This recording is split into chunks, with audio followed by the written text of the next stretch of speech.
महापुरुषों का एक अद्भुत और विलक्षण गुण होता है जिसको करुणा और दया कहते हैं। ये महापुरुष की अपनी एक निशानी कहूं, कुछ भी कहूं, वो इनका अपना गुण होता है। मिश्री का गुण मिठास है, महापुरुष का गुण उसकी करुणा है। और बंधुओं, बहनों, समझ लो, और समझने की बात यह है, ये करुणा, ये दया इतना बड़ा गुण है, इससे ये पहचाना जाता है कि यह आत्मा कैसी है, भविक है या अभविक है। भविक कहते हैं जो मोक्ष को प्राप्त कर सकता है, अभविक कहते हैं जो मोक्ष में नहीं जा सकता, कभी नहीं जा सकता, वो अभविक होता है। इनको पहचाने कैसे? इनके पहचान यही है, जिसके मन में किसी जीव को, दुखी को देख करके अगर करुणा का भाव आ जाए तो वह जीव, वह आत्मा भविक है, मोक्ष जाएगी और पक्के से जाएगी। ये नहीं उसे जन्म में जाए, जन्म कितने भी लगे वो मोक्षगामी है।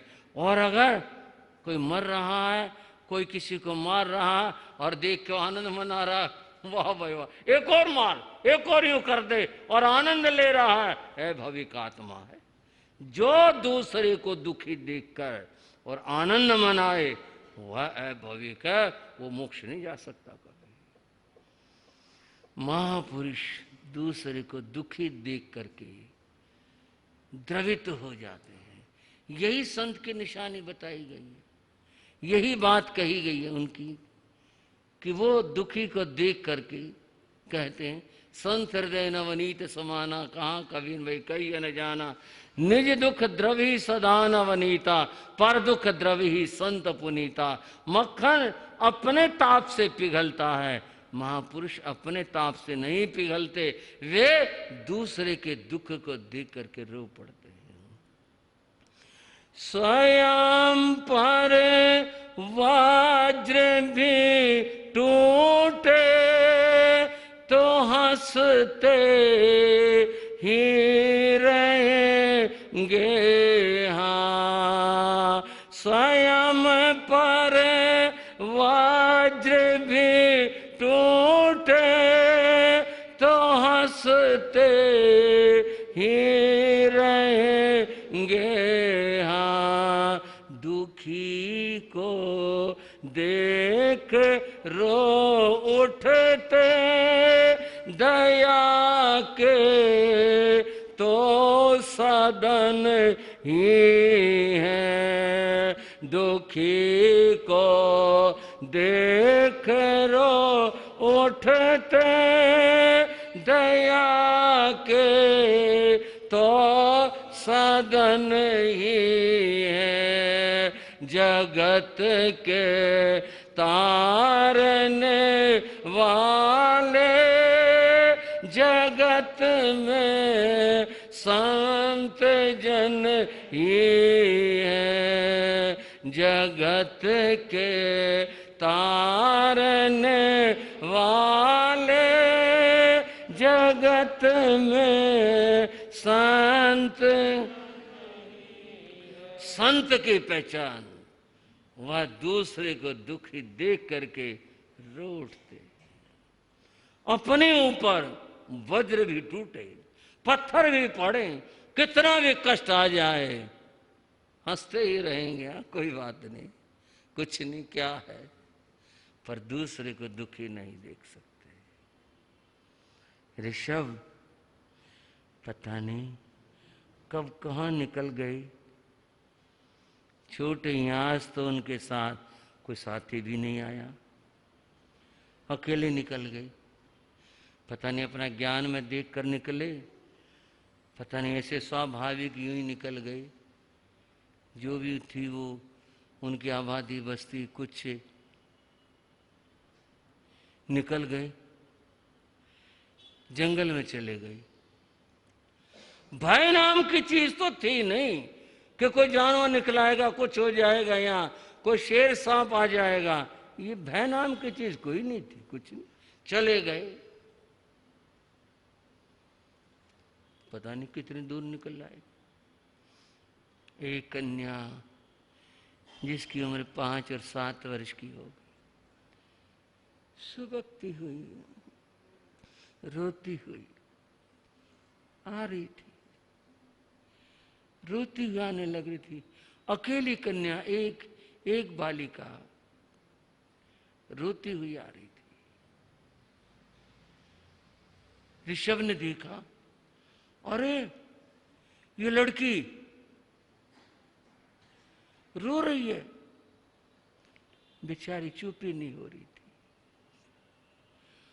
इसकी मां होगी यहां कहीं, ये मां को क्यों नहीं बुला रही? कोई होगा इसका। और वो रो रही थी, आगे बढ़ रही थी। कोई नहीं। अगर आज की भाषा में कहूं तो और तरह बोलूंगा, तब की भाषा में तो कहूं क्या। आज की भाषा में उस ऋषभ ने कहा, दीदी क्यों रोती हो? पास में चले गई, बहन क्यों रो रही हो? मेरे भैया की मृत्यु हो गई। है? तुम्हारे भैया की मृत्यु हो? कैसे?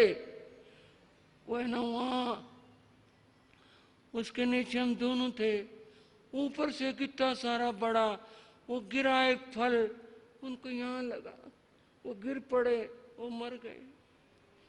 अब कोई नहीं है, मैं अकेली हूं। हाथ पकड़ा और कहा, बहन चल हमारे घर चल, चल तू मेरी बहन है, चल तू मेरे साथ चल। इतनी करुणा, इतनी दया, दूसरे को देख करके, रोते हुए को देख करके इतनी करुणा मन के अंदर आई।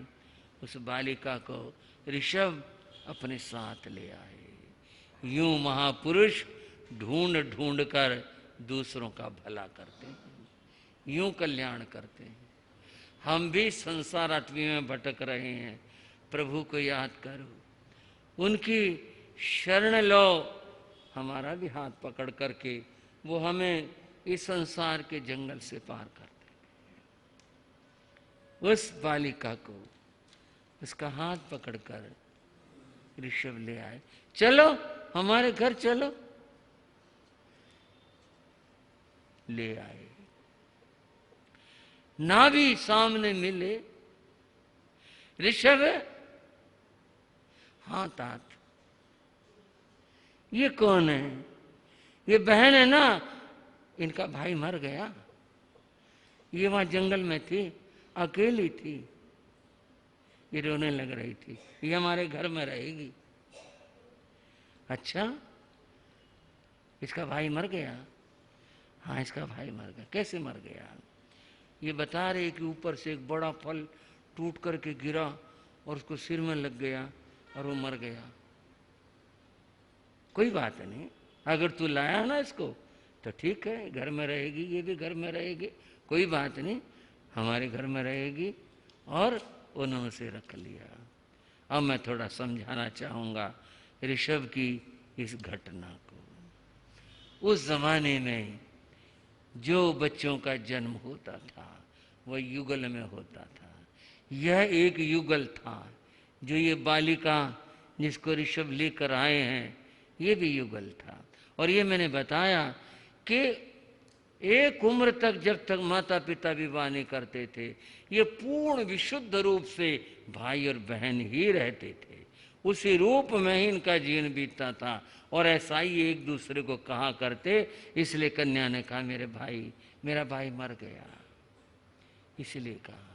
और ये क्योंकि अभी उस उम्र में, छोटी उम्र में, इन्होंने इसलिए कहा, बहन चल हमारे घर चल, तुम्हारे साथ रहेगी, हमारे पास रहेगी। कितनी दया, कितनी करुणा। बंधु हम रोहतक में थे,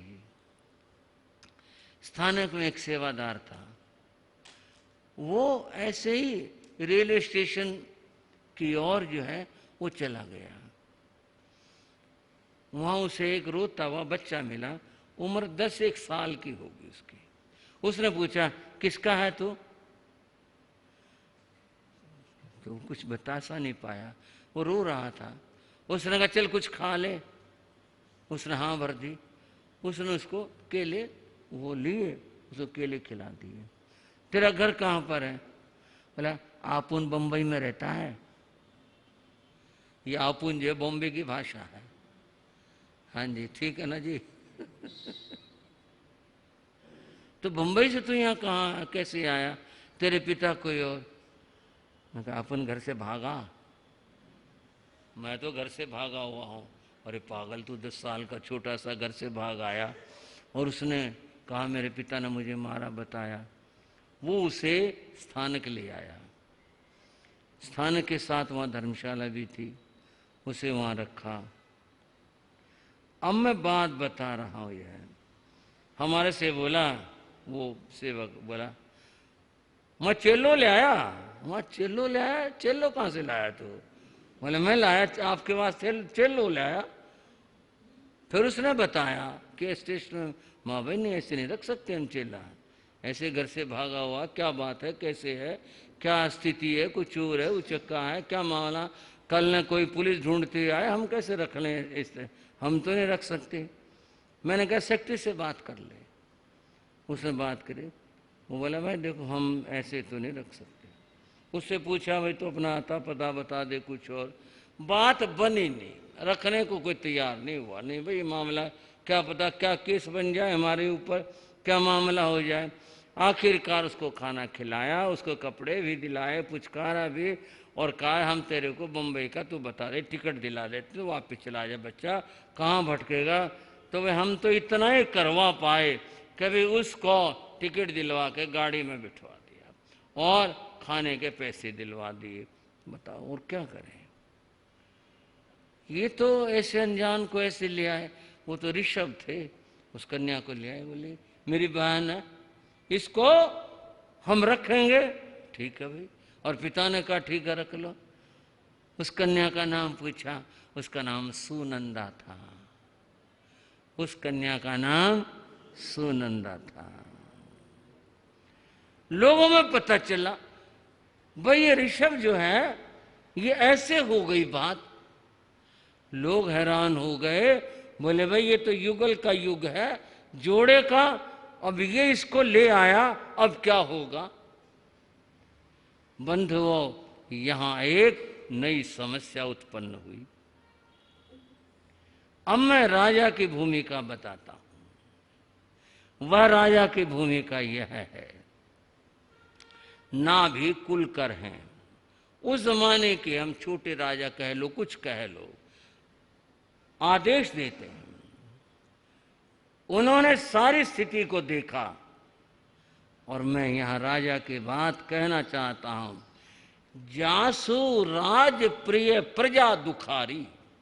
जिस राजा के राज में प्रजा दुखी हो, जासु राज प्रिय प्रजा दुखारी, सो नृप अवश्य नरक अधिकारी। वो राजा नरक में जाता है जिसकी प्रजा दुखी हो। नाभिराज ने फैसला दिया कि भी मैं अपनी प्रजा को जो शब्द कहे हैं मैं दुखी नहीं देख सकता। ये बच्चे इसका कोई नहीं है तो मैं इसे दुखी नहीं देख सकता। हम इसको अपने घर में शरण देते हैं। प्रजा ने पूछा भविष्य क्या होगा, आगे क्या होगा। यहां से बंधुओं आपको बता रहा हूं, युगल परंपरा टूटी, यहां से टूटी। पहली तो घटना ये हुई कि युगलियों में एक की मृत्यु हो जाए, एक बच जाए, ऐसा कभी होता नहीं था। ये युग परिवर्तन का था। तीसरा आरा खत्म होने को आ रहा था, इसलिए ये विचित्र घटनाएं शुरू हुए। उन्होंने युग की व्यवस्था और स्थिति में एक नई बात जोड़ दे, और ये जोड़ दे भाई इसका विवाह जब उम्र आएगी। अभी आप इसको धार्मिकता से मत जोड़ो कि भी उसके मन में क्या होगा, नहीं नहीं, जब इनकी उम्र आएगी, जब विवाह की बात आएगी, हम इसका भी विवाह ऋषभ से कर देंगे। ये नई व्यवस्था दी गई, ये नई बात की गई, और इसको प्रजा ने स्वीकार कर ली कि अगर ऐसी बात है ठीक है, फिर ये बच्ची रही आपके यहाँ पर। और यूं अब वे तीनों रहते हैं। अब फिर दोहरा दूं मैं, आप इस उलझन में पड़े होंगे, इनको क्या माना जाए, भाई बहन माने क्या माने। विवाह से पूर्व ये सब भाई बहन विशुद्ध रूप से परम आस्था के साथ में इस बात को स्वीकार करना, ये ऐसे ही रहते थे। युगल भी सारे ऐसे ही रहते थे। जब उनका विवाह हो जाता तब उनका नया जीवन शुरू होता था। उससे पूर्व ये भाई और बहन की तरह रहते थे। अब इस तरह से वे रहने लगे हैं और रह रहे हैं। समय सरकता जा रहा है, घड़ी की सुइयां भी। और मेरे पास तो ऋषभ देव की कथा ये बहुत सारी है। फिर ऋषभ प्रभु की कथा तो कथा है, अद्भुत कथा है। कहो थोड़ी देर और सुना दूं, आपसे पूछ पूछ के कह रहा हूं बंधुओं। बात फिर गृहस्थ की करते हैं। देखो गृहस्थ जीवन है, गृहस्थ जीवन में संतानें आती हैं, उनके प्रति क्या कैसा कर्तव्य होता है, किस तरह का क्या होता उस समय में, ये सब बातें गृहस्थों के लिए विचारणीय होती हैं। पहली बात हम ऋषभ की ही कर रहे हैं। सबके शिक्षा की बात आई। अब मैं पहले हाथ जोड़ के सारे महापुरुषों से माफी मांगता हूं। मैं बात बताने के लिए कह रहा हूं, किसी की मेरे को साधना ना लगे, मैं केवल बात बता रहा हूं। श्री राम की शिक्षा की बात आई, उनको बाकायदा गुरुकुल भेजा गया, पढ़ाया गया। वो सनातन धर्म में अवतार हैं, इसमें कोई बात नहीं, ठीक है, माने तुम। भगवान महावीर की बात करते हैं। भगवान महावीर जन्म से 3 ज्ञान के धारक थे।